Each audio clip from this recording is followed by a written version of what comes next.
Father Elmo Habira accepted the letter from Sister Jean-Baptiste's hands with the casual confidence of a man who'd carried countless messages between religious communities over his 20 years of service.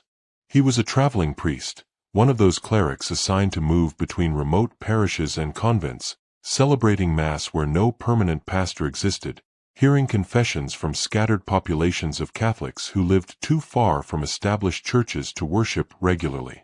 It was a lonely role, but it suited Father Habira's restless temperament and his genuine affection for the variety of people and situations he encountered.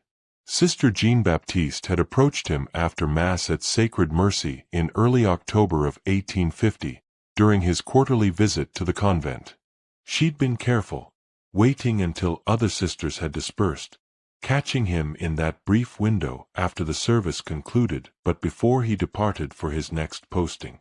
"Father, I have a letter that must reach Rome," she'd said quietly, pressing the sealed envelope into his hands. "It concerns matters of grave importance to the Church. I would be deeply grateful if you could ensure its delivery to the Sacred Congregation for Religious." Her eyes had held his for a moment, searching for something, perhaps assurance that he would follow through, perhaps warning about what the letter contained. But Father Habira had simply nodded, tucked the envelope into his satchel, alongside a dozen other pieces of correspondence he'd collected during his rounds, and continued on his circuit. He didn't read it immediately. Professional discretion was one of his few virtues. When people entrusted him with correspondence, he honored that trust by delivering it sealed and unread.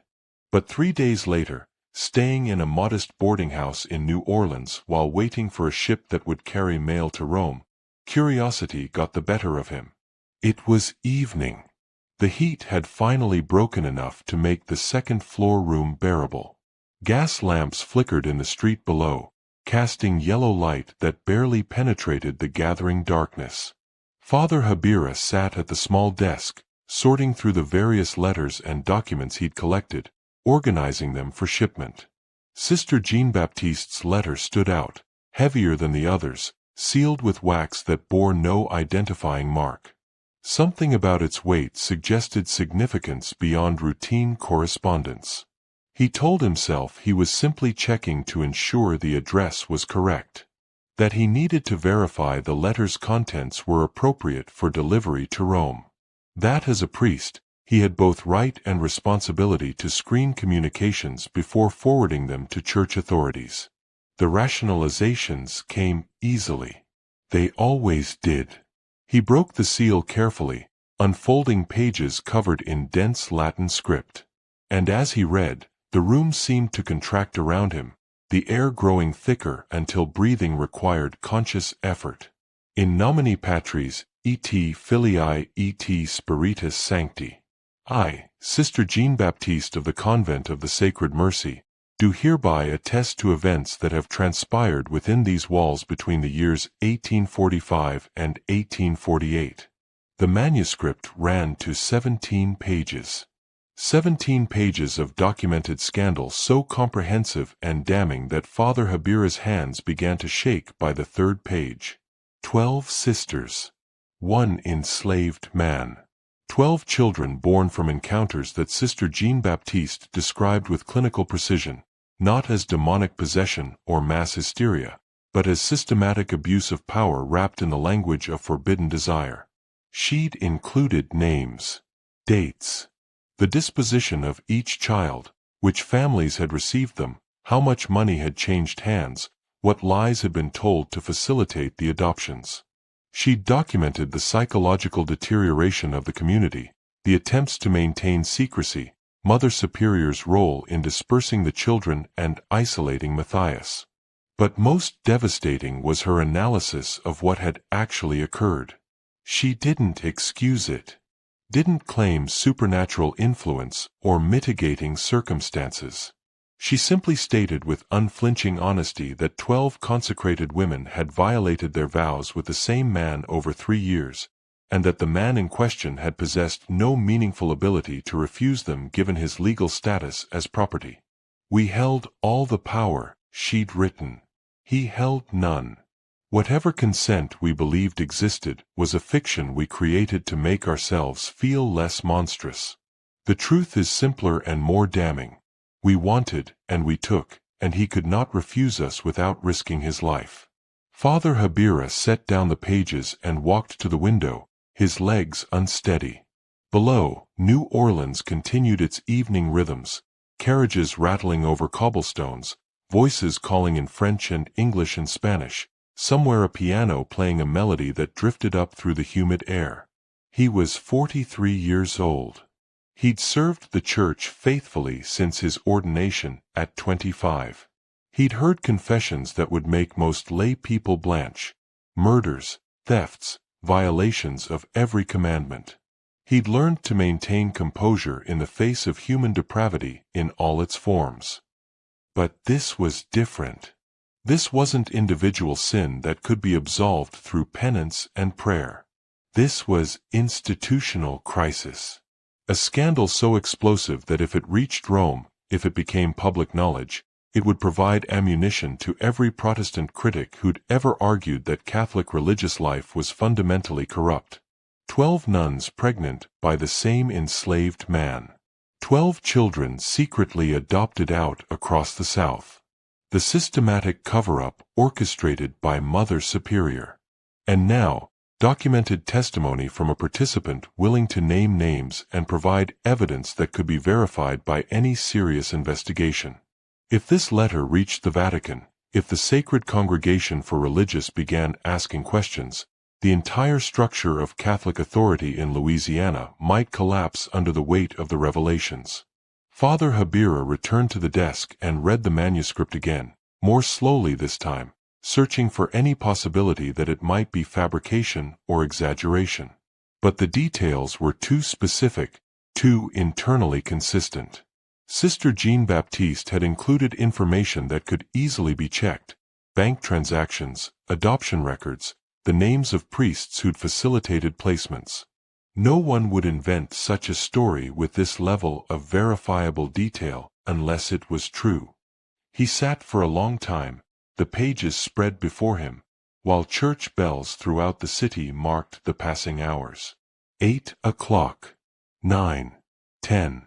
Finally, he reached a decision. He would not send this letter to Rome. Not because he wanted to protect the guilty, though that was part of it, but because he understood something Sister Jean-Baptiste perhaps didn't. Rome was too far away, too removed from Louisiana's particular circumstances to handle this with appropriate delicacy. The Vatican moved slowly, through channels that might take years to produce action. And in those years, rumors would spread, details would leak, damage would compound. No. This needed to be handled locally, by people who understood what was at stake and had the authority to contain the crisis before it metastasized into something far worse.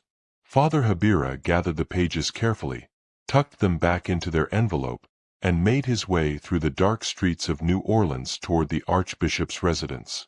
The Archbishop's study smelled of pipe tobacco and leather-bound books. Gas lamps cast warm light over mahogany furniture that gleamed with the sheen of expensive polish. Archbishop Henri-Marie Laurent sat behind his massive desk, his fingers steepled beneath his chin, his face revealing nothing as Father Habira explained why he'd come instead of sending the letter to Rome as instructed. "You were right to bring this to me first," the Archbishop said finally, his voice carrying the measured calm of a man who'd navigated political crises for 3 decades. "Sit down, Father. This will require careful discussion." He held out his hand for the manuscript. Father Habira surrendered it with a sense of relief tinged with guilt, relief that the decision was no longer his alone, guilt that he'd violated Sister Jean-Baptiste's explicit trust. The Archbishop read in silence. The only sounds were the ticking of an ornate clock on the mantel and the occasional rustle of pages being turned. His expression remained neutral, though his jaw tightened progressively as he moved through the document. When he finished, he set the pages down with deliberate care, as if they might explode if handled roughly. "Dear God," he said quietly. It wasn't profanity, It was genuine prayer. A plea for guidance from someone who'd just been handed a crisis that threatened everything he'd spent his career building. "Your Grace, Father Habira began. The Archbishop held up one hand, silencing him. He stood and walked to the window overlooking the courtyard of his residence, his hands clasped behind his back in a posture that suggested deep thought or deep dread, possibly both. "If this becomes public," he said slowly, still facing the window, "the churches standing in Louisiana will be destroyed. Protestant critics will use it to argue that Catholic religious life is fundamentally corrupt. Anti-Catholic sentiment in the North, already strong, will intensify. The missionary work we've been doing on the frontier will be compromised. Vocations will dry up. Donations will cease. Everything we've built over decades will crumble."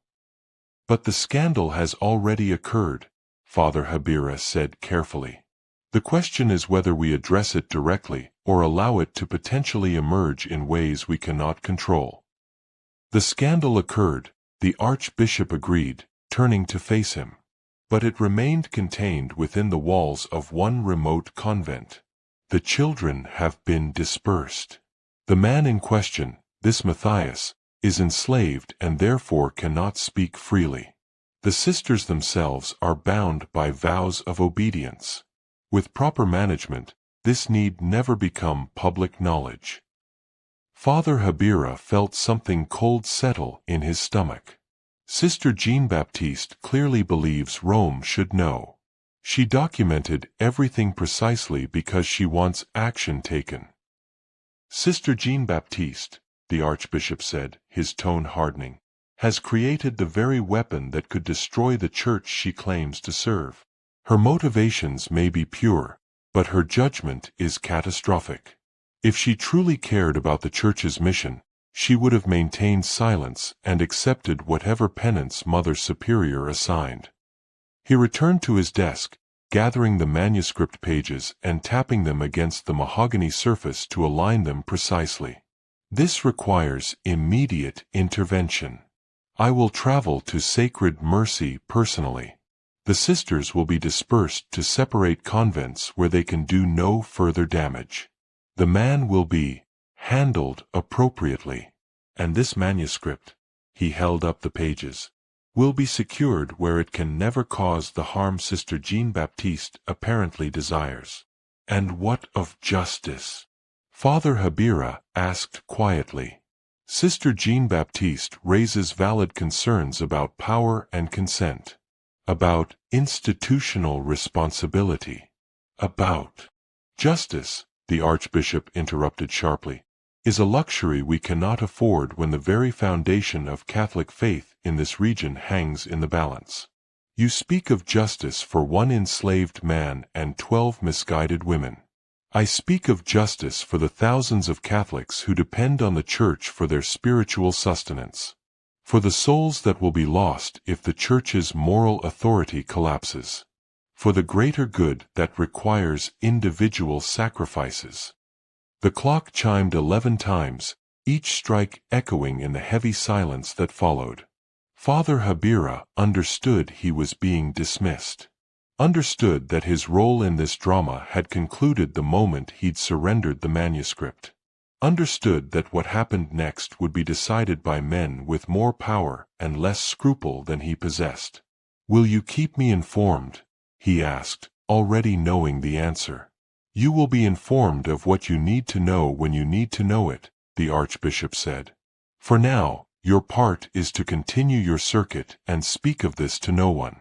Secrecy is not just advisable, it is mandatory. Do you understand?" "Yes, Your Grace." "Good. Then we are finished here." Father Habira left the study, descended the stairs, and emerged into the New Orleans night. The air felt thick and oppressive, charged with the kind of tension that preceded storms. Somewhere in the distance, thunder rumbled, a late-season tempest moving in from the Gulf. He walked slowly back to his boarding house, the weight of what he'd set in motion pressing down on his shoulders like physical burden. He'd meant to help. to ensure Sister Jean-Baptiste's concerns received appropriate attention from authorities with power to act. But as he replayed the Archbishop's words, he began to understand that appropriate attention meant something very different than he'd imagined. The letter would never reach Rome. The scandal would be contained, not addressed.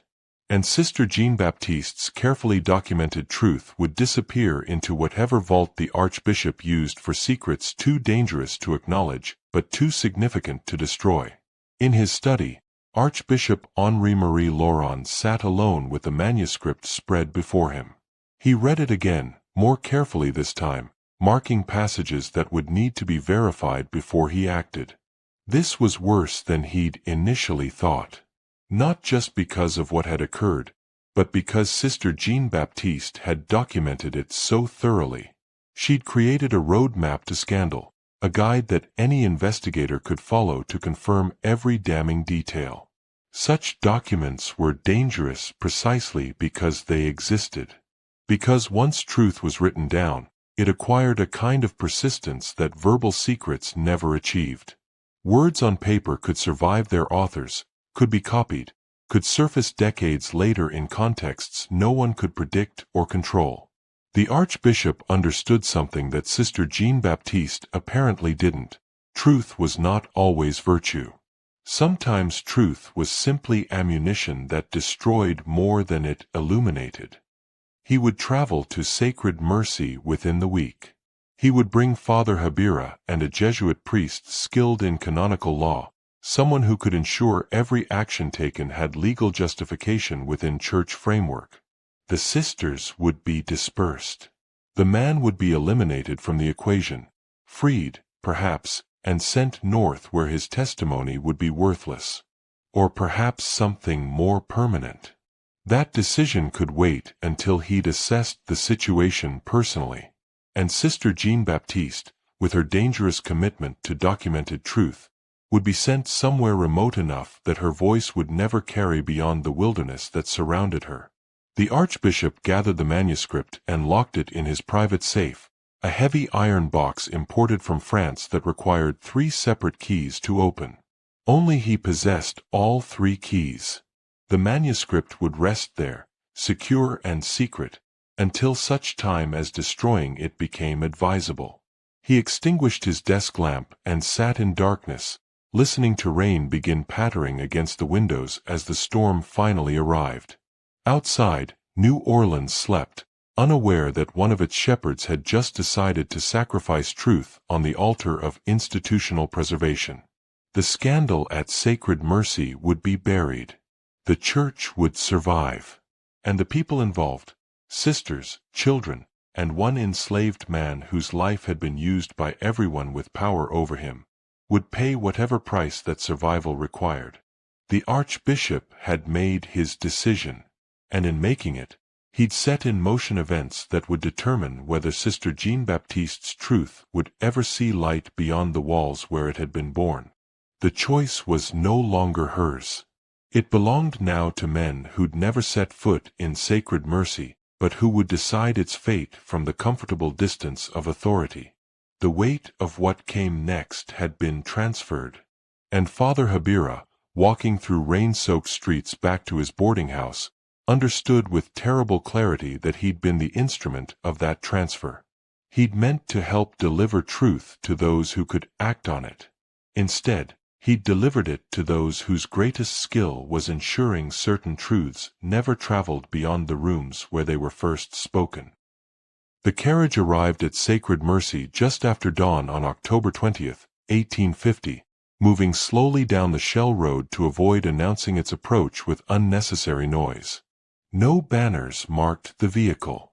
No ecclesiastical insignia identified its occupants. To any observer watching from a distance, it might have been a planter's family visiting relatives or merchants delivering supplies. Anonymity was essential. Rumors spread through Louisiana parishes faster than yellow fever, and the Archbishop intended to conduct this intervention with surgical precision before anyone beyond the immediate parties understood what was occurring. Archbishop Henri-Marie Laurent descended from the carriage with the careful movements of a man whose 68 years had begun asserting themselves through joints that protested damp weather. Father Habira emerged behind him, his face pale and drawn from a sleepless night spent contemplating his role in what was about to unfold. And finally Father Michel Dufresne, a Jesuit priest whose reputation for discretion and canonical expertise made him invaluable for situations requiring both spiritual authority and legal maneuvering. The three men stood for a moment in the courtyard, assessing the property. The building looked peaceful in the early light, galleries empty, gardens showing signs of careful maintenance, the chapel's modest steeple rising above the surrounding structure like a finger pointing toward heaven. Nothing about the external appearance suggested the scandal festering within these walls. Sister Angelique, assigned to morning duties in the kitchen garden, was the first to spot them. She froze mid-step, her basket of herbs forgotten as she recognized the Archbishop's distinctive profile, the prominent nose, the way he held his head slightly tilted as if perpetually listening for divine guidance. She'd seen him once before, years ago, when he'd visited to bless the convent's expansion. But this visit carried no blessing. His presence here, unannounced and accompanied by other clergy, could only mean one thing: someone knew. Someone had told. The secret they'd been protecting for 5 years had finally escaped containment. She dropped her basket and ran toward the building, her habit catching on rosemary bushes as she moved with graceless haste. By the time she reached the gallery, other sisters had noticed the visitors. Word spread through the building in whispers that moved like fire through dry grass. The Archbishop is here. The Archbishop came. He knows. Mother Superior Therese Baron met them in the entry hall, her composure absolute despite the chaos Sister Angelique's announcement had triggered throughout the building. She'd been preparing for this moment since Sister Jean-Baptiste had entrusted that letter to Father Habira. She'd known it was only a matter of time before institutional authority arrived to assess the damage and determine consequences.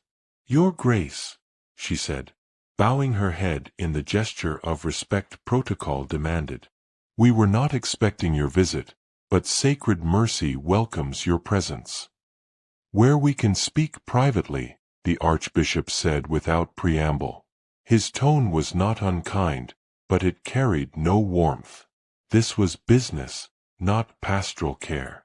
Mother Superior led them to the convent's chapter house, a sparse room with whitewashed walls and narrow windows that looked out over gardens where so much had begun. A long wooden table dominated the space, surrounded by simple chairs. She gestured for the priests to sit, but the Archbishop remained standing, his hands clasped behind his back in a posture that suggested both authority and judgment. "Summon all 12 sisters who participated in the situation documented by Sister Jean-Baptiste," he commanded. "I want them present for what follows." The gathering took 15 minutes, time during which no one spoke, during which the only sounds were footsteps in the hallway and the wheeze of an oil lamp that needed its wick trimmed. The sisters filed in one by one, their faces showing varying degrees of fear and resignation. They knew why they'd been summoned. They'd been living in dread of this moment for years. When all 12 had assembled, standing in a semicircle around the room while the 3 priests sat at the table, the Archbishop finally broke his silence. He withdrew Sister Jean-Baptiste's manuscript from his leather satchel and set it on the table with deliberate care, as if it were a loaded weapon that might discharge if handled roughly. "I have read this document 3 times since Father Habira delivered it to me 4 days ago," he said, his voice carrying the measured cadence of someone who'd rehearsed these words carefully. Each reading made clear that what occurred within these walls between 1845 and 1850 represents not merely individual sin, but institutional failure of catastrophic proportions. He opened the manuscript to a marked page and began reading aloud. "We told ourselves stories. We said he was not fully a man because the law defined him as property. We said our vows did not apply because he existed outside the social categories where those vows made sense. His ring scraped against the wooden table as he turned to another marked passage, the sound sharp in the suffocating silence. 12 children have been born. 12 children who bear the genetic evidence of our transgression in their features. 12 children we have scattered across the South like seeds we hope will never grow into questions we cannot answer. Sister Genevieve began to cry quietly, tears streaming down her face without sound. Sister Marie-Claire stared at her hands as if they belonged to someone else. Sister Jean-Baptiste kept her eyes fixed on the Archbishop, her expression unreadable. "Do you understand," the Archbishop continued, setting down the manuscript, "what this represents? This is not merely a scandal that embarrasses one convent. This is ammunition that Protestant critics have been seeking for decades. Evidence they can use to argue that Catholic religious life is fundamentally corrupt. That vows mean nothing. That the spiritual authority of the Church is a sham built on hypocrisy and lies." He paused, letting the weight of his words settle over them like ash. "If this becomes public, if newspapers in the North learn of it, if abolitionists seize upon it as evidence of slavery's moral corruption, if our enemies within Louisiana spread it through communities already suspicious of Catholic influence, the damage will be irreparable. Vocations will cease. Donations will stop. The missionary work bringing souls to Christ on the frontier will collapse. Everything this church has built in Louisiana over the past century will crumble." "Your Grace," Mother Superior Therese began, her voice steady despite the trembling in her hands, "we have maintained absolute secrecy. The children have been placed with families who believe various cover stories. The man in question has been isolated. No one beyond these walls knows." Sister Jean-Baptiste knew enough to document it. The Archbishop interrupted sharply. "Which means others could learn it. Which means the secret you believe you've protected is actually a delayed detonation waiting for the right spark to trigger catastrophe." He turned his attention to Sister Jean-Baptiste specifically. "You wrote this with the intention that it reach Rome, that the Vatican investigate, that justice, as you conceive it, be delivered. Did you truly believe that Rome would handle this with the delicacy required? That they would protect the Church's interests while also satisfying your individual conscience?" Sister Jean-Baptiste met his gaze without flinching. "I believed that truth should be acknowledged rather than buried. That institutional preservation should not require the erasure of human lives and human suffering." "Noble sentiments," the Archbishop said coldly. "Also dangerously naive. The Church survives by understanding when truth serves the greater good and when truth becomes a weapon that destroys more than it illuminates." He returned his attention to the group as a whole. "This convent will be closed. Officially, due to financial difficulties and the declining health of several sisters. The building will be sold. You 12 will be dispersed to separate religious communities across the South and as far north as Maryland. You will be sent singly, never two together. You will take new names. You will never again speak of what transpired here, not to each other, not in confession, not even on your deathbeds. You will consider yourselves under a perpetual seal of secrecy, violation of which will result in immediate excommunication." The stillness in the room felt like physical pressure. Outside, birds sang their morning songs, oblivious to the human drama unfolding within the whitewashed walls. "What of Matthias?" Sister Jean-Baptiste asked quietly. The Archbishop's expression hardened. "The man presents a unique problem that requires careful resolution." The implication hung in the air, ugly and unmistakable. Several sisters gasped. Sister Marie-Claire's hand flew to her mouth, as if to prevent a scream from escaping. "You cannot mean to," Sister Jean-Baptiste started. "I mean to protect the Church," the Archbishop said flatly. "By whatever means prove necessary. The man cannot remain here. He cannot be freed without raising questions. He cannot be sold without creating risks. His continued existence is a threat to everything we seek to preserve." The chapter house had become a courtroom, and the verdict was death disguised as pragmatic necessity. Sister Jean-Baptiste felt something cold and sharp crystallize in her chest.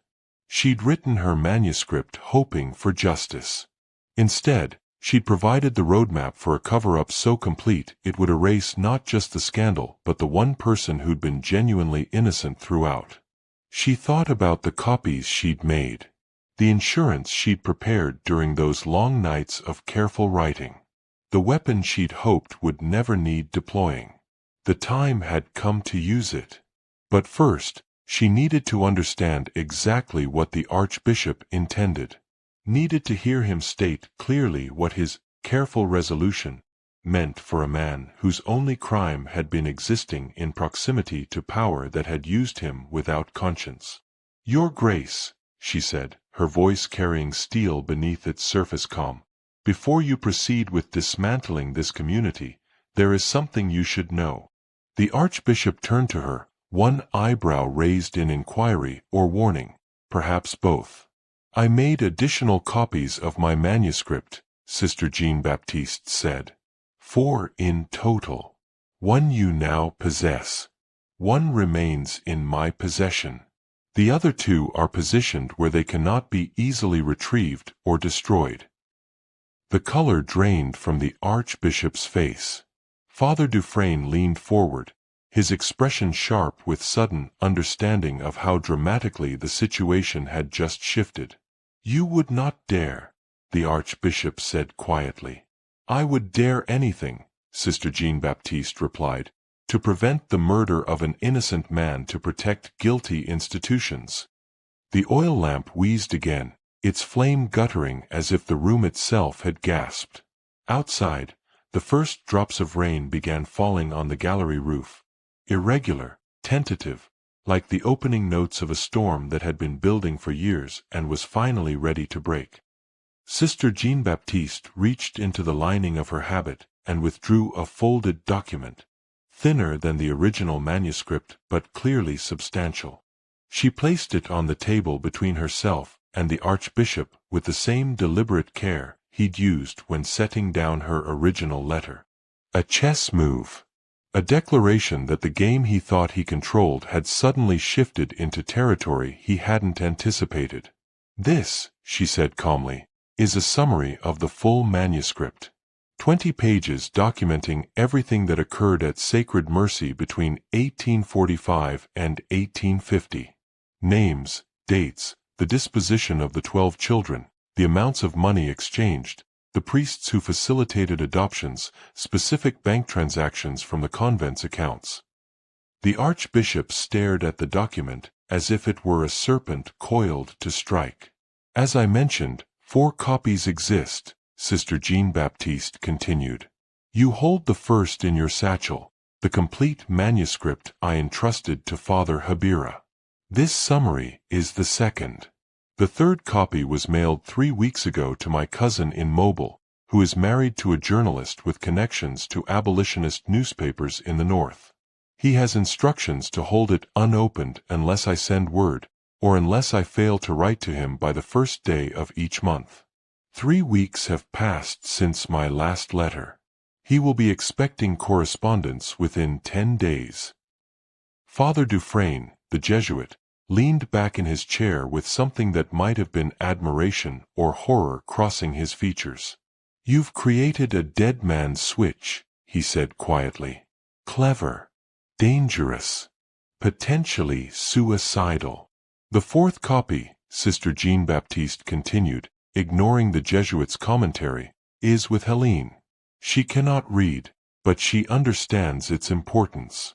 She has instructions to deliver it to specific individuals if I or Matthias come to harm." The Archbishop's hands clenched into fists on the table. You dare to threaten the Church? To blackmail those with authority over you? This is not merely disobedience, it's spiritual rebellion of the highest order. I prefer to call it insurance, Sister Jean-Baptiste said, against the Church becoming complicit in murder to protect its reputation. The man is property, the Archbishop said harshly. His legal status makes him barely human in the eyes of the law. You would sacrifice the spiritual welfare of thousands of Catholics, the entire missionary enterprise in this region, to save one enslaved person whose life or death will make no difference to God's plan. I would refuse to let an innocent man die to preserve the comfort of guilty institutions, Sister Jean-Baptiste replied, her voice rising slightly for the first time. We held all the power, Your Grace. All of it. Matthias had none. Every encounter occurred because we initiated it. He could not refuse us without risking his life. He was property, as you so helpfully remind us, which means he had no agency, no choice, no ability to consent in any meaningful sense. She leaned forward, her hands flat on the table. We are guilty. Mother Superior is guilty of covering up what occurred rather than stopping it. You are now becoming guilty by participating in this cover-up and contemplating Matthias's elimination. But Matthias himself? He is the only innocent party in this entire catastrophe. And if the Church's solution to scandal is to murder the one person who bears no actual moral responsibility, then perhaps the Church's moral authority deserves to collapse. The silence that followed felt like the held breath before a scream. Rain drummed harder on the gallery roof, splashing in irregular rhythms that filled the spaces between words. Water began seeping under the door, forming a small puddle that reflected lamplight like a dark mirror. The Archbishop rose from his chair and walked to the window, his back to the assembled sisters. He stood there for a long moment, staring out at rain turning the grounds to mud, at gardens where vegetables grew unconcerned with human moral chaos. When he finally spoke, his voice had lost some of its earlier hardness. What, exactly, do you want? Matthias must live, Sister Jean-Baptiste said simply. He must be granted genuine freedom, papers that allow him to travel without restriction, money sufficient to start a new life, letters of introduction to Catholic communities in the North where he can find work and safety. He must be allowed to leave Louisiana unmolested and given every reasonable opportunity to build a future beyond the reach of those who once owned him. And in exchange? In exchange, I will write to my cousin instructing him to destroy his copy unopened. Helene will be instructed to burn hers. This summary will remain in your possession, and I will submit to whatever dispersal and silencing you deem necessary, provided it stops short of imprisonment or physical harm. The Archbishop turned to face her. You trust that I will honor such an agreement? No, Sister Jean-Baptiste said honestly. But you understand that if Matthias disappears or meets with an accident, my cousin will receive no letter, and the scandal will become public within weeks.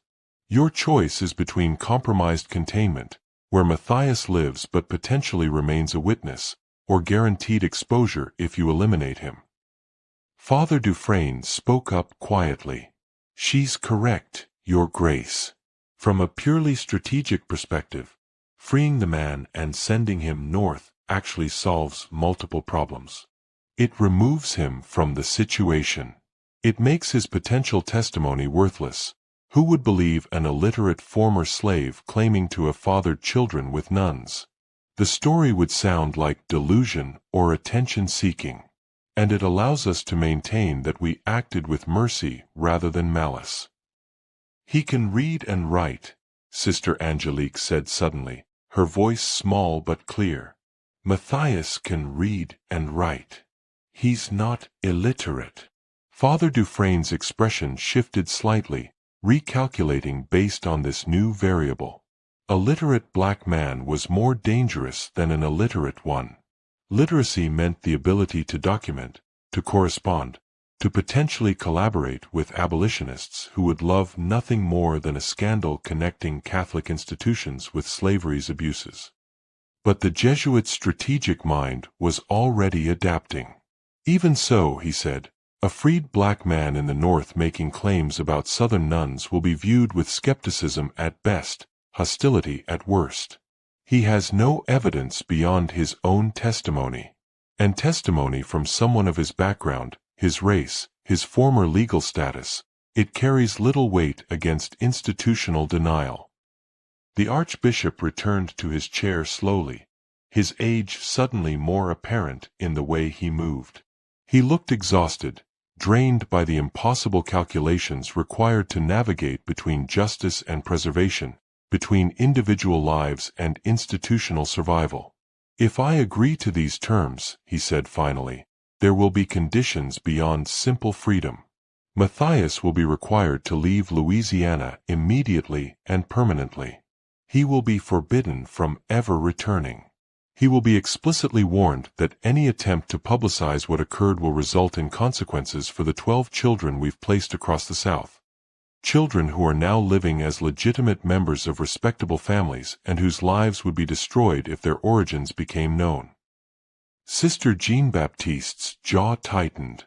The Archbishop was proposing to use the children as hostages, leverage to ensure Matthias's continued silence even after he'd been freed. It was ugly, morally repugnant, and probably effective. Do you accept these terms? The Archbishop asked. Sister Jean-Baptiste looked around the room at her fellow sisters, women who'd shared her transgression, who'd lived in fear for 5 years, who now waited to learn whether her gambit would save or doom them all. Finally, she nodded. I accept. Provided Matthias himself accepts. This must be his choice, not something imposed upon him by others deciding what's best without consulting the person most affected. Very well, the Archbishop said. He turned to Mother Superior. Summon the man. Let him hear the terms directly. If he accepts, we proceed with manumission and departure. If he refuses, he let the sentence hang unfinished, the implication clear. Mother Superior rose on unsteady legs and left the chapter house. Her footsteps echoed in the hallway, fading as she descended the stairs and moved toward the gallery that led to the grounds where Matthias worked in isolation. The rain intensified, drumming on the roof like distant artillery. Lightning flashed through the windows, followed seconds later by thunder that seemed to shake the building's foundations. Sister Jean-Baptiste remained standing, her hands steady despite the fear coursing through her. She'd done what she could. Created leverage where none existed. Forced powerful men to consider alternatives to violence. Whether it would be enough remained to be seen. But she'd learned something essential in this confrontation. Truth was not just information. Truth was power, when wielded by someone brave or desperate enough to deploy it against those who preferred comfortable lies. The door opened. Mother Superior returned, her face pale. Behind her, drenched from the rain, stood Matthias, come to learn whether the word freedom would finally apply to him, or whether it was just another fiction in a life built entirely on lies told by people who'd never asked what he wanted for himself. Matthias stood in the doorway, water dripping from his clothes onto the wooden floor, creating small puddles that caught lamplight and turned it into scattered stars. He'd been working in the far garden when Mother Superior found him, repairing fences damaged by a storm 3 days prior. The summons had come without explanation, just the terse command to follow her immediately. He'd known it was significant. Mother Superior hadn't spoken directly to him in months.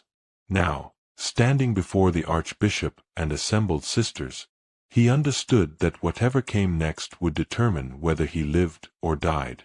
The Archbishop gestured to an empty chair. Sit. Matthias remained standing. 25 years of slavery had taught him that sitting in the presence of authority was presumption.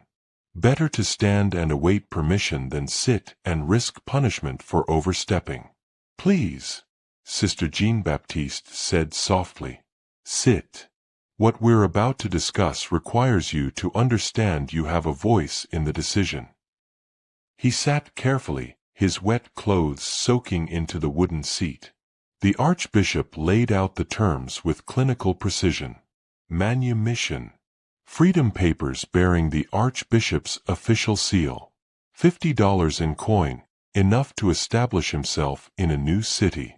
Letters of introduction to Catholic communities in Cincinnati and Cleveland. Safe passage out of Louisiana on a steamboat that would carry him north beyond the reach of those who'd once claimed ownership. In exchange, permanent exile from Louisiana. A prohibition against ever speaking publicly about what had occurred at Sacred Mercy. An implicit threat that any attempt to publicize the scandal would result in harm to the 12 children now living under false identities across the South. Matthias listened in silence, his face revealing nothing. When the Archbishop finished, the room held its collective breath. "Why?" Matthias asked finally. His voice was quiet but steady. "Why offer this now?" The Archbishop's expression hardened. "Because it serves the Church's interests to resolve this situation without further complication." "That's not an answer," Matthias said. 5 years I've lived here. 5 years you've known what occurred. Why freedom now? Why not sell me south, or arrange an accident, or any of the other ways powerful people dispose of inconvenient witnesses? Sister Jean-Baptiste spoke before the Archbishop could respond. "Because I made it impossible for them to harm you without exposing the scandal they're trying to bury. I documented everything and positioned copies where they'll become public if anything happens to you." Matthias turned to look at her, really look at her for the first time since she'd sought him out in the tool shed 2 years prior. He saw exhaustion in her features. Determination. Something that might have been guilt or might have been grief. "You did that," he said slowly. "Not a question. A statement of fact that required processing. I did." "Why?" "Because you're the only innocent person in this entire catastrophe. Because the Church was preparing to solve its problem by eliminating you. Because I was tired of being complicit in injustice disguised as institutional preservation." Matthias absorbed this for a moment. Then he turned back to the Archbishop. "And the children, my children, what happens to them?" "They remain where they've been placed," the Archbishop said, "with families who will raise them in the Catholic faith.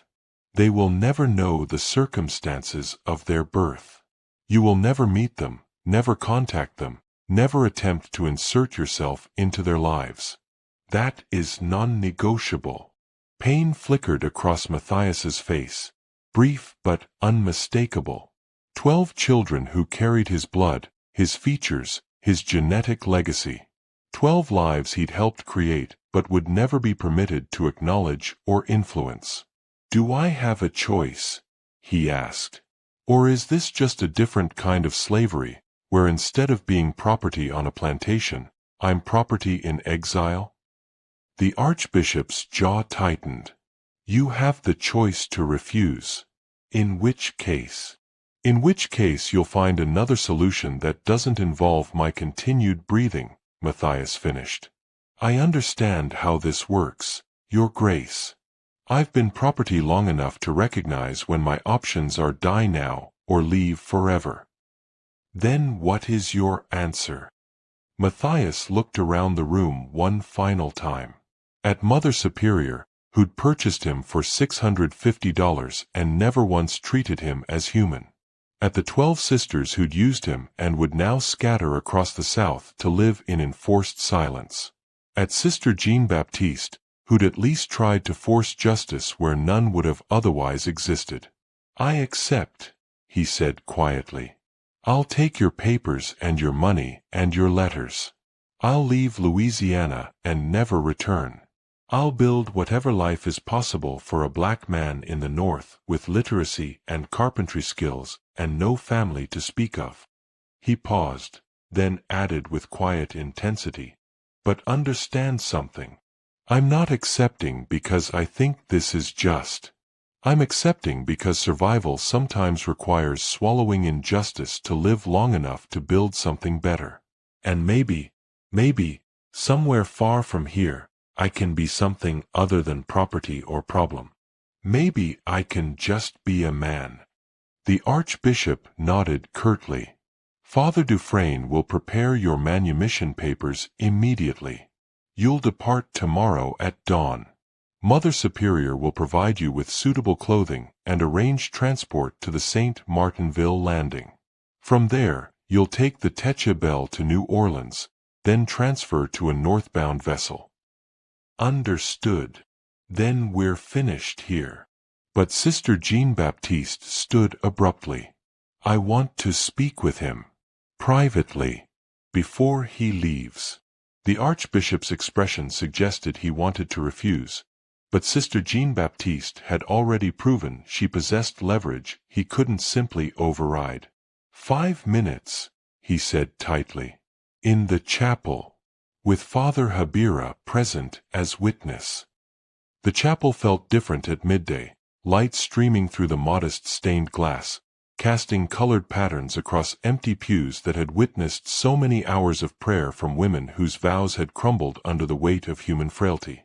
Sister Jean-Baptiste and Matthias stood near the altar, Father Habira positioned discreetly near the door to provide the required supervision while granting them the illusion of privacy. "I'm sorry," Sister Jean-Baptiste said. The words felt inadequate, too small to contain the enormity of what they'd all done to him. "For my part in this. For seeking you out when I had no right. For using power I should have recognized I held. For everything."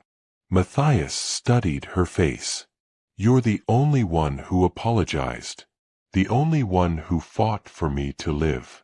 I don't know if that makes you better or just differently guilty than the others." "Probably differently guilty," she admitted. "I knew what I was doing was wrong even as I did it. That might make it worse rather than better. Maybe." He reached into his pocket and withdrew something, a small carved figure no more than 3 inches tall. A woman in a habit, kneeling in prayer, rendered with extraordinary skill. "I made this before everything went wrong. Before I knew they were planning to kill me. I was going to leave it in the chapel anonymously. But I want you to have it now." Sister Jean-Baptiste took the carving, her fingers closing around it gently. "It's beautiful. Why give it to me?" "Because you're the one who'll remember," Matthias said. "The others will scatter and try to forget. But you'll remember. You'll carry what happened here until you die. And when you look at that, I want you to remember that not everything about this was evil. That there were moments, small moments, when something almost good tried to exist in all the mess." Tears filled her eyes. "I'll remember. I promise." They stood in silence for a moment longer. Then Matthias nodded once and turned toward the door, his footsteps echoing on the wooden floor as he walked out of the chapel and toward whatever uncertain future awaited him. The next morning arrived cool and clear, the storm having passed during the night. Matthias walked down the shell road from Sacred Mercy for the last time, carrying a canvas bag containing his new clothes, his freedom papers wrapped carefully in oilcloth, $50 in coin, and letters of introduction sealed with the Archbishop's official stamp. Sister Marie-Claire watched from behind a gallery column, hidden in shadows, her hand pressed against the wood as if that contact could somehow transmit the goodbye she couldn't speak aloud. She'd been the second to break her vows with him. The second to seek him out after hearing Sister Marie-Therese whispered confession. She'd borne him a son who was now living in Baton Rouge under a false name, growing up without knowledge of either parent. "Goodbye," she whispered to the figure disappearing down the road. He didn't hear. Couldn't hear. But she needed to say it anyway, needed to acknowledge his departure even if only to herself. At the St. Martinville landing, Matthias purchased passage on the Pt2, a side-wheel steamboat bound for New Orleans. The clerk barely glanced at his freedom papers, more interested in the coin Matthias placed on the counter than in the man presenting it.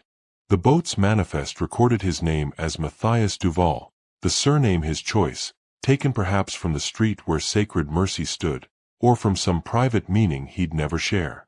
The Pt2 departed at 3 in the afternoon, its paddle wheel churning brown water as it made its way toward the Mississippi, and then north toward a future Matthias could barely imagine but was determined to claim. He stood at the railing, watching Louisiana slip away behind him. The flat delta landscape, the cypress trees draped in Spanish moss, the plantations where men who looked like him still worked as property without hope of papers or passage or choice.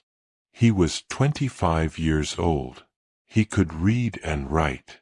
He had $50 and 3 letters of introduction. He had a trade, carpentry, that might support him if he could find employers willing to hire a free black man in a region where such men were viewed with suspicion. He had no family, no home, no connections to ease his transition into freedom. But he had life. And that was more than he'd expected to carry away from Sacred Mercy.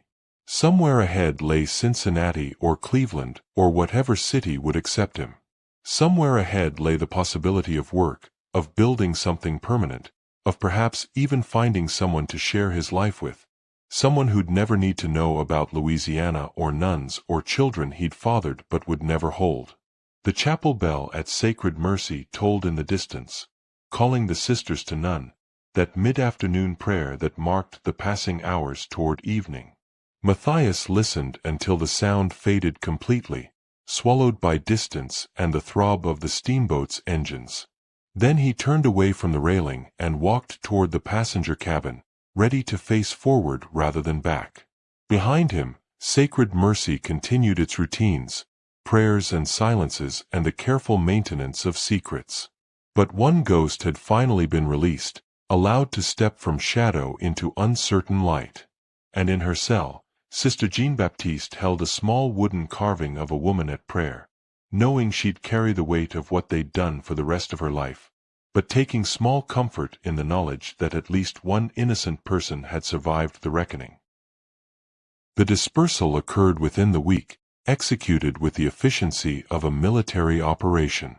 Mother Superior Therese Barron received her assignment on October 27, a Carmelite monastery in Kentucky where the rule of strict enclosure meant she would spend the remainder of her days behind walls no woman could cross once she entered. She departed on November 1 with a single trunk containing her few possessions and a letter from the Archbishop detailing her crimes and the penance expected of her. She would die there in winter 1868, 18 years of absolute silence behind her. The sister who attended her deathbed reported that Mother Therese whispered, "Forgive us," 3 times before her breath ceased, though to whom she sought forgiveness remained unspoken.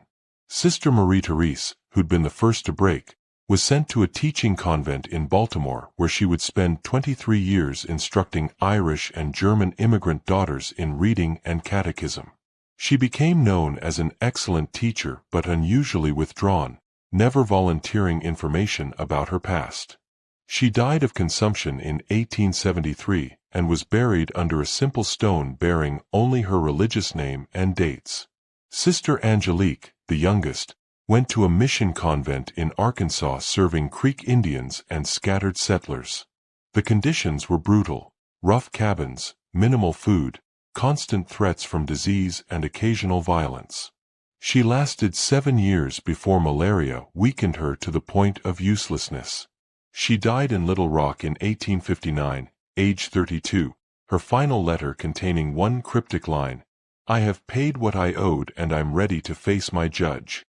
Sister Jean-Baptiste received the most remote posting the archbishop could arrange, a mission station in Alabama wilderness, 40 miles from the nearest town. She would remain there for 34 years until her death in 1884, living in conditions that broke stronger people within months. But she survived, and more importantly, she continued writing, maintaining detailed journals that documented her life and preserved the memory of what had occurred at Sacred Mercy. What became of those journals after her death remains unclear.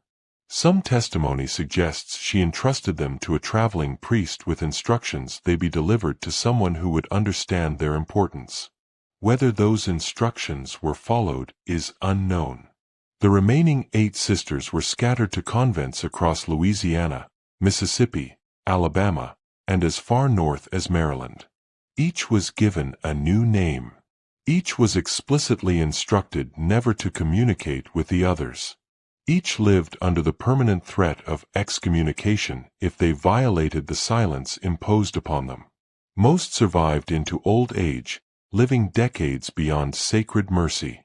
Some found peace in their dispersal, grateful for the opportunity to start over, to build new identities unmarked by scandal. Others never recovered from the separation, from the children taken from them, from the weight of secrets that grew heavier rather than lighter with time. All maintained the silence, until death released them from the obligation. The building that had housed Sacred Mercy stood empty for several years after the closure. Local people avoided it, whether from superstition or simple lack of interest was never clear. In 1855, it was purchased by a planter named Etienne Baudrot, who converted the structure into a sugar processing facility. The chapel was stripped of its religious furnishings. The stained glass windows sold to a church in Baton Rouge. The altar dismantled. Every trace of Sacred Mercy's devotional purpose erased to make room for commerce. The building burned to the ground in 1867 during the chaos of Reconstruction. The cause was listed as unknown origin in parish records, though fires were common during that turbulent period. Some said it was Confederate sympathizers punishing Baudrot for cooperating with Union authorities. Others whispered it was former slaves who knew enough about the building's history to want it erased. The foundations remained visible for years afterward, slowly being reclaimed by Louisiana vegetation. The cemetery at the far edge of the property survived, its iron fence rusting but intact, its stones marking graves of sisters who died before the scandal and of stillborn children from planter families. By the 1890s, even the foundations had disappeared beneath relentless growth. The location of Sacred Mercy became a matter of speculation.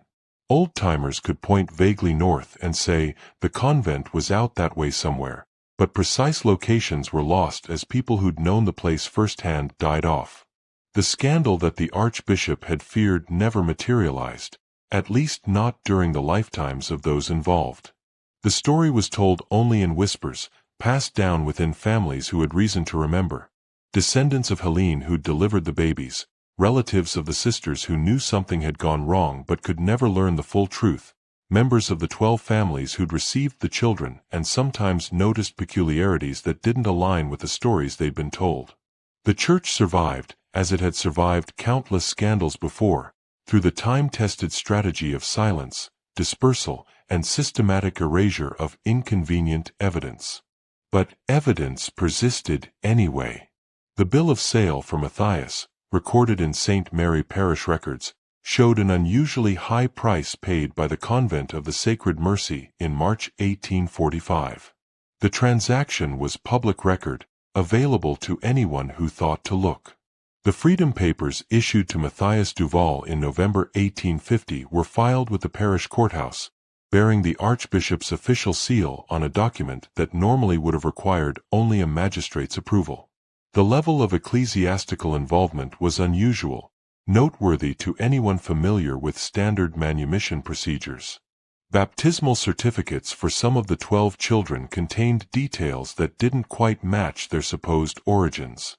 A child baptized in New Orleans in 1847 was recorded as born to unknown parents, but somehow possessed documentation of Catholic baptism from birth, an inconsistency that suggested the child had been baptized elsewhere before placement. Letters of introduction that Matthias carried to Cincinnati survived in the archives of St. Xavier Parish, their language carefully vague, but their archbishop's signature raising questions about why such a high-ranking church official would personally vouch for an otherwise unknown freed man. Bank records from Sacred Mercy showed unusual withdrawals between 1846 and 1848. Substantial sums transferred to individuals in New Orleans, Baton Rouge, Mobile, and Natchez. The amounts were too large for routine operating expenses, too frequent to be occasional charity. They formed a pattern visible to anyone who knew what to look for. And then there were the genetic traces, the most persistent evidence of all. Light eyes appearing in families whose eyes had always been dark. Unusual height showing up without ancestry to support it. Straight hair emerging from generations of tight curls. Temperaments and talents that seemed to come from nowhere, but actually came from a man named Matthias who'd lived in isolation on a convent's edge and never been allowed to claim his own children. These markers passed down through generations, showing up unpredictably in descendants who had no framework for understanding their significance. A great-granddaughter in Texas with golden-brown skin and her grandmother's insistence she was pure Creole, despite features that told a different story. A great-grandson in Mobile with unusual skill in carpentry that seemed instinctive rather than learned. Scattered families across the South and beyond, all carrying fragments of DNA that connected them to a scandal no one had told them about. The children themselves, those 12 infants carried away in darkness, lived and grew and had children of their own. Some died young from yellow fever or scarlet fever or the countless diseases that claimed children in the 19th century. Others survived into adulthood, married, built families, never knowing their true origins. The child born to Sister Genevieve became a wealthy Creole woman in New Orleans, married well, bore 5 children, and died in 1901 having lived her entire life believing the fiction her adoptive parents had told her. Her descendants carried her light eyes and high cheekbones forward through generations. The child born to Sister Marie Claire grew up in a free black family in Baton Rouge, learned cooperage, married, and briefly participated in Reconstruction politics before Jim Crow laws made such participation impossible. He died in 1898, free but constrained, surrounded by grandchildren who bore his name. The child born to Sister Angelique ended up in Texas, worked as a ranch hand, fought in the Civil War on the Confederate side because men of ambiguous racial status were conscripted regardless of their own preferences. He survived and disappeared into California, where records grow cold in the 1870s. 3 died as children, their graves marked with simple stones recording only names and dates. The remaining 6 lived into adulthood, scattered across the American landscape, unknowing carriers of a secret their mothers had died without revealing. The official church records remained pristine. Sacred Mercy appeared in diocesan histories as simply another small convent that had operated briefly before financial difficulties forced its closure. Unremarkable, unmemorable, unworthy of further investigation.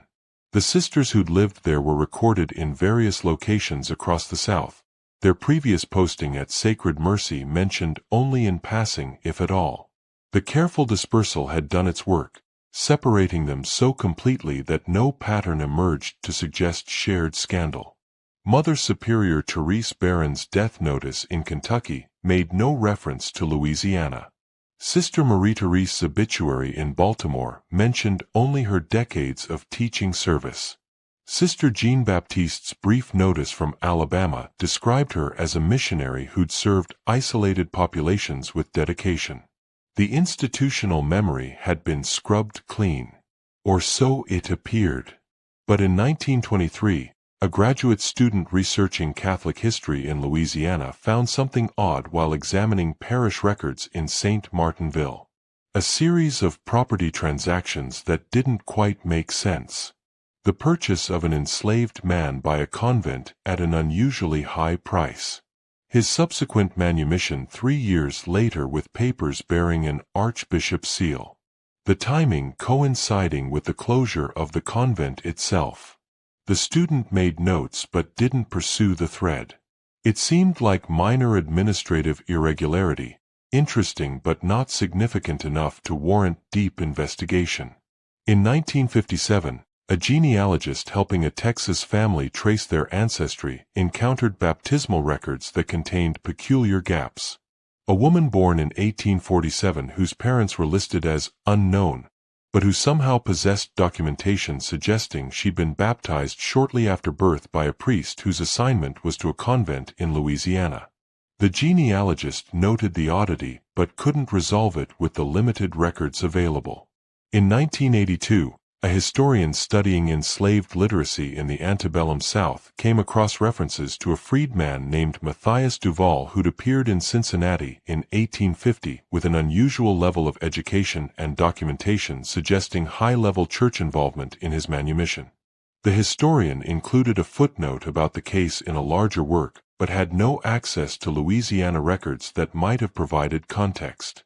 These fragments, scattered across decades and archives, never quite connected into a complete picture. But they existed. Traces that refused to disappear completely no matter how thoroughly the church had tried to erase them.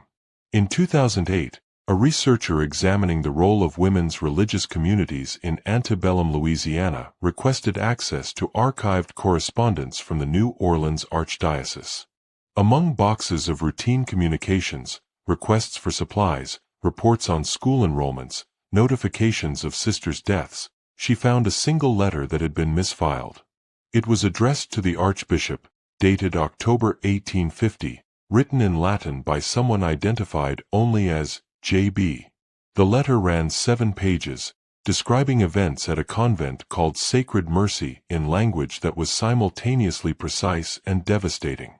The researcher photographed the document and began investigating. She found the property records, the bill of sale for Matthias, the freedom papers, the baptismal inconsistencies, the pattern of bank withdrawals. She pieced together what had happened, or at least a version of what had happened. 12 sisters, 1 enslaved man, 12 children dispersed. An institutional cover-up so thorough it had almost succeeded. Her findings were published in an academic journal in 2011. The article was titled Sacred Mercy, a case study in institutional crisis management in antebellum Louisiana Catholic communities. It received modest attention within academic circles. Some historians praised its detective work. Others questioned whether the evidence truly supported such dramatic conclusions. The Church declined to comment officially, stating that events from the mid-19th century were beyond living memory and that records from that period were incomplete. The article disappeared into the vast sea of academic publications. Read by specialists, cited occasionally, but never achieving the kind of widespread recognition that would force institutional reckoning. Today, if you drive through the area where Sacred Mercy once stood, you'll find nothing but swamp and scrub growth. The shell road that once led to the convent has long since disappeared. The foundations lie buried beneath decades of vegetation. The cemetery remains, though its iron fence has mostly collapsed and its stones are barely legible. Local people sometimes mention the old convent when giving directions. Turn left where the convent used to be, back before the war. But few know any details about what occurred there. It's just another piece of landscape history, interesting only to those specifically researching Louisiana Catholic institutions. But somewhere in archives and parish records and genetic databases, the evidence persists. Birth certificates with inconsistencies. Freedom papers that raise questions. descendants who carry features that trace back to a man named Matthias, and women whose names have been lost to enforced silence. The truth Sister Jean-Baptiste tried to preserve has survived in fragments, scattered, incomplete, often misinterpreted, but real. She was right about one thing: truth is more persistent than power. It may sleep for decades or centuries. It may be buried so thoroughly that only specialists with access to obscure records can excavate it. But it doesn't die. It waits. And when the right researcher asks the right questions in the right archives, it surfaces, not always in the form expected, not always when it can do the most good, but it surfaces nonetheless. What happened at Sacred Mercy between 1845 and 1850 was a scandal born from the intersection of slavery, religious authority, human weakness, and institutional power. It was enabled by a system that made some people property and gave others absolute control over that property. It was perpetuated by isolation and the particular psychology of closed communities. It was covered up through threats and dispersal and the systematic erasure of evidence. But it was also, in its strange and terrible way, a story about resistance to that cover-up. Sister Jean-Baptiste's refusal to let Matthias be murdered was itself a form of resistance. Imperfect, compromised, achieved through blackmail rather than righteousness, but resistance nonetheless. Her insistence that his life mattered more than the Church's reputation challenged the fundamental logic of institutional self-preservation that has governed powerful organizations since the beginning of recorded history. The question she forced the Archbishop to confront remains relevant. When an institution protects itself by sacrificing human lives, who carries the cost? Who pays the price for that preservation? At Sacred Mercy, the answer was clear. The sisters paid through dispersal and lifelong silence. The children paid through separation from their mothers and ignorance of their origins. Matthias paid through exile and the permanent loss of connection to his own offspring. But the institution survived. That was the calculation. That was always the calculation. Some truths sleep. They never die. And when they wake, in academic journals, in genealogical research, in fragments discovered by curious students combing through archives, they ask to be heard. They ask whether the price of institutional preservation was worth what it cost. They ask whether silence served justice or merely postponed reckoning. They ask whether we've learned anything from the patterns that keep repeating.